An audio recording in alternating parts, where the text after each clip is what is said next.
नमस्कार मित्रों, समय समय पर वीडियो क्लिप के माध्यम से हम यदा कदा मौलिक अधिकार के अंतर्गत सोशल मीडिया के माध्यम से हम यदा कदा अपने विचार रखते ही रहते हैं। चूँकि आज 6 दिसंबर सन 1922 है और आज के दिन पर हमारे भारत देश में ही नहीं अपितु पूर्ण विश्व में आंशिक स्तर पर आज के दिन पर डॉक्टर भीमराव रामजी अंबेडकर जी का महापरिनिर्वाण दिवस मनाया जाता है। बहुत ही सोचने का विषय है कि ऐसे महान व्यक्ति का आज के दिन पर स्वर्गवास हो गया था। चूँकि उन्होंने भारत का संविधान अपने सहयोगियों के द्वारा लिखा और ये भारत का संविधान 2 साल गए 11 महीने 18 दिन में बनकर तैयार हुआ। 26 जनवरी सन 1950 को लागू हुआ। महान डॉक्टर भीमराव अंबेडकर जी का जन्म 1891 में हुआ और सन 1956 में एक डायबिटिक बीमारी से ग्रस्त होने की वजह से उनका जीवन का परित्याग हो गया। सबसे पहले तो हम आज के दिन पर उनको अपनी तरफ से श्रद्धांजलि देना चाहेंगे और उस महान व्यक्ति के संबंध में कुछ अपनी कम शब्दों में बात रखना चाहेंगे। सबसे पहले हम उनके नाम के ऊपर जाना चाहेंगे। जैसा कि छोटी मोटी किताबों और लाइब्रेरी में जाकर हमने जो भी थोड़ा बहुत ज्ञान प्राप्त किया, जो कि डॉक्टर भीमराव रामजी अंबेडकर जी का नाम कैसे पड़ा। तो डॉक्टर तो नाम इसलिए उनका पड़ा चूँकि उन्होंने पूरे विश्व में जितनी डिग्रियां प्राप्त की थी शायद आज की तारीख में अभी तक कोई नहीं प्राप्त किया। और उन्होंने आर्ट साइंस हो या साइंस साइड हो या कॉमर्स साइड हो, सभी विषयों में पारंगत हुए थे और 32 डिग्रियां लगभग उन्होंने प्राप्त की थी। 7 से लेकर 9 भाषाओं का उनको बहुत अच्छे से कमांड था। संस्कृत विषय उनको पढ़ने नहीं दिया गया था, किंतु अंत में उन्होंने संस्कृत विषय पर भी कमांड कर लिया।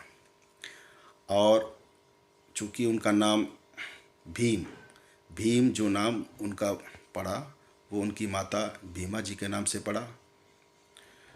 राव नाम जो था उनके पिताजी के नाम से पड़ा। राम जी नाम भी उनके खानदान से ही संबंधित है, उनके नाम से पड़ा।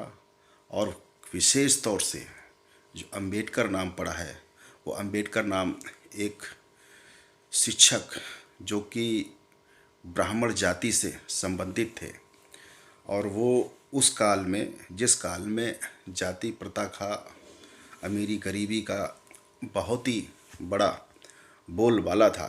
किंतु कहते हैं कि दुनिया में तरह तरीके के इंसान होते हैं और कभी कभी किसी इंसान को जब ऊंचाई पर पहुंचना होता है तो ईश्वर के रूप में वो इंसान आ ही जाता है।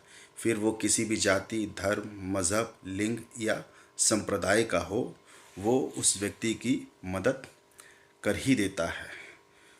ये अंबेडकर नाम जो ये महान डॉक्टर भीमराव जी को मिला है वो एक बहुत ही बड़े शिक्षित उस ज़माने में गुरु रहे। उन्होंने अपना नाम सिर्फ इसलिए दिया ताकि आने वाले भविष्य में, चूँकि जितनी शिक्षा इनको भारत के अंदर ग्रहण करनी थी उतनी वो उच्च श्रेणी की ग्रहण कर चुके थे और आगे की पढ़ाई करने के लिए उन्हें विदेश जाना था। तो ताकि जिस तरीके की भारत देश के अंदर इनको समस्याओं से प्रताड़ित होना पड़ रहा था और जितनी समस्याओं से वो प्रताड़ित हुए थे, उससे बचाने के लिए ब्राह्मण जाति के गुरु अंबेडकर जी ने अपना नाम उनके नाम के साथ जुड़वा दिया था और आज तक वो नाम चला आ रहा है। तो हम तो सबसे पहले उन ब्राह्मण अंबेडकर जी को भी सत सत नमन करना चाहेंगे, जिनकी वजह से डॉक्टर भीम राव जी आज इस भारत देश में ही नहीं बल्कि समस्त विश्व में भारत देश का परचम लहरा रहे हैं। और वही एक ऐसे विद्वान हैं आज की तारीख में जो समस्त देशों में समय समय पर पूजे जाते हैं, चाहे डॉक्टर भीमराव जी का जन्म दिवस हो या परिनिर्वाण दिवस हो।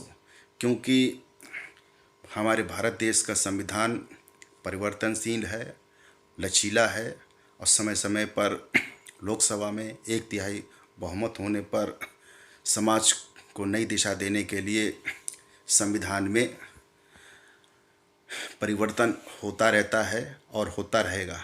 किंतु अन्य गैर राजनीतिक पार्टियां और विरोधी पार्टियों के द्वारा अक्सर ये कहा जाता है कि फला पार्टी संविधान को एक दिन ख़त्म कर देगी।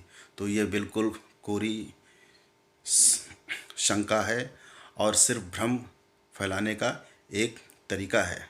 हमारे भारत देश का संविधान किसी भी कीमत पर बदला नहीं जा सकता है, किंतु उसमें संशोधनों के द्वारा समाज को एक नई दिशा प्रदान की जा सकती है।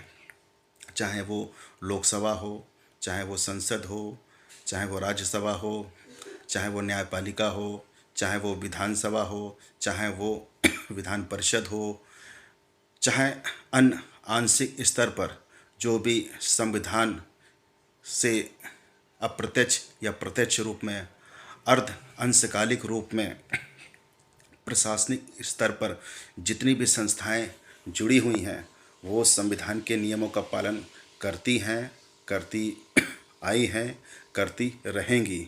ये एक अलग बात है कि हमारे भारत देश के संविधान चूँकि लोकतंत्र का एक बहुत बड़ा तंत्र है, जिसमें वोटिंग के माध्यम से प्रतिनिधियों को चुना जाता है। अब वो प्रतिनिधि इस भारतीय संविधान के सहयोग से अपने देश को कितनी ऊंचाई तक ले जा सकते हैं, ये जिम्मेदारी उन प्रतिनिधियों के ऊपर है, ना कि वो जनता के ऊपर है। किंतु भारतीय संविधान में शिक्षा के संबंध में भी बहुत कुछ विदित है कि हमारे देश के अंदर जितने भी अशिक्षित लोग हैं उनको शिक्षित किस तरीके से किया जाए। तो ये जिम्मेदारी हमारे भारत देश में समस्त नागरिक की है कि आने वाले समय में वो अपनी पीढ़ियों को किस स्तर तक शिक्षित कर सकते हैं। क्योंकि भारतीय संविधान का जो सही माने में पूर्ण तरीके से जो मकसद था, वो मकसद ये था कि हमारे भारत देश का संविधान तभी अच्छी तरीके से चलाया जा सकता है जब हमारे देश में हर नागरिक, चाहे वो महिला हो या पुरुष हो, जब वो शिक्षित होगा तो निश्चित तौर पर जब वो लोकसभा में, विधानसभा में, राज्यसभा में, विधान परिषद में या अन्य संस्थाओं में जब वो पहुंचेगा तो निश्चित तौर पर हमारे देश को वो गौरवान्वित करेगा और विश्व स्तर पर फिर से पुनः सोने की चिड़िया साबित करके रहेगा। थोड़ी देर के लिए हम ये मान लेते हैं, यदि हमारे भारत देश के अंदर संविधान ही नहीं होता तो क्या हमारा देश किस तरीके से चलता, और आज की तारीख में जहाँ तक वह पहुँचा है, क्या वस्तु स्थिति उस दिशा में, उस स्तर तक पहुँच पाता जो आज की तारीख में है। कम शब्दों में हम एक ही बात कहना चाहेंगे कि हमारा भारत का संविधान बहुत ही सुंदर है, बहुत ही परिवर्तनशील होने के साथ साथ लचीला भी है। और लचीला होने के पीछे सिर्फ एक ही अभिप्राय है कि एन केन प्रकारेण हर तरीके से, हर सूरत में समाज में जो हमारे देश के अंदर जनता रहती है उसके हित के बारे में सोचा जा सके, ताकि विश्व स्तर पर भारत अपना स्वाभिमान हमेशा जीवित रख सके। धन्यवाद। जय हिंद।